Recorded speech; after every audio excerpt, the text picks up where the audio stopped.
In honor of Black History Month, I think it's time I told you guys the story of how I became known as a DC sports superfan. See, it all started at this building right here, RFK Stadium. Now, some people may know this building as the original home of the football team, which technically isn't true, but I'll get to that later. But I knew this as the original home of the Washington Nationals, because this is where my dad took me to see my first baseball game, and this is the building where I fell in love with baseball. So the year was 2005, we were playing the Houston Astros, and my dad took me to see Roger Clemens, who was the star pitcher of the Astros at the time. What he failed to realize, though, is I'm the type of guy who goes to games to see the home team. I don't care who we playing, I just want to see us. And that was the night I learned that lesson for the first time. And it's funny, because that night, the Nats lost the game, but if only they knew what they won. And that year was the first time I truly got into sports. Like, the '05 Redskins were the team that made me fall in love with football. And when I tell you I idolized Gilbert Arenas growing up. But if you know me, you know two things good and damn well. I love winning, and I absolutely hate losing. So that's why when the Caps brought the Stanley Cup home in 2018, I straight up cried. I was 21 years old, and that was the first time I'd ever seen my teams win anything. And it was at the point where I started to feel like I'd never see that happen. But I always thought that if I was ever going to emerge as a hype man, that it would definitely be for football. Enter these guys. And everything changed for me on October 1st, 2019. The day that this happened, and I first became known to the Washington Nationals fan base.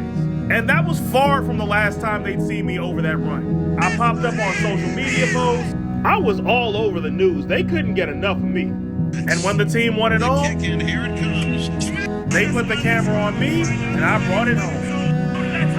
This team will be forever known as the team that stared oblivion dead in the eyes and did not blink.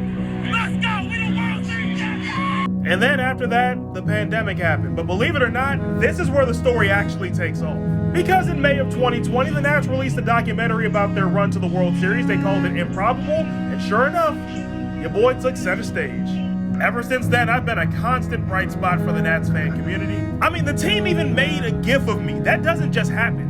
I helped these fans get through a whole pandemic, and then right after that, a whole rebuild. And then I started branching out to the other teams in the city. By the way, yes, that is a gift that the Caps themselves made of me. I also spread my talents to other teams in the area, including the Bowie Bay Sox, who liked me enough to give me a job last year, and I'm pleased to say that I will be returning in 2024. I'm giving my all for DC and its people because they deserve it. They deserve the world, and honestly, DC sports fans deserve more than I could ever give them. They're passionate, they're loyal, they love really, really hard, and they're nice people, and above all else, all we want is to see our teams win. That's all we want. People try to say we're not a sports town. People try to say we don't really care about that. But let me tell you, all of that is being said by people who don't live in DC and have never been here. All of that is being said by people who think DC is nothing more than the White House and Capitol Hill. DC is a sports city. We're a thriving sports city. And I'm happy to call myself a fan of DC sports. We might not be winning right now, but one day that'll change. Hopefully. Right?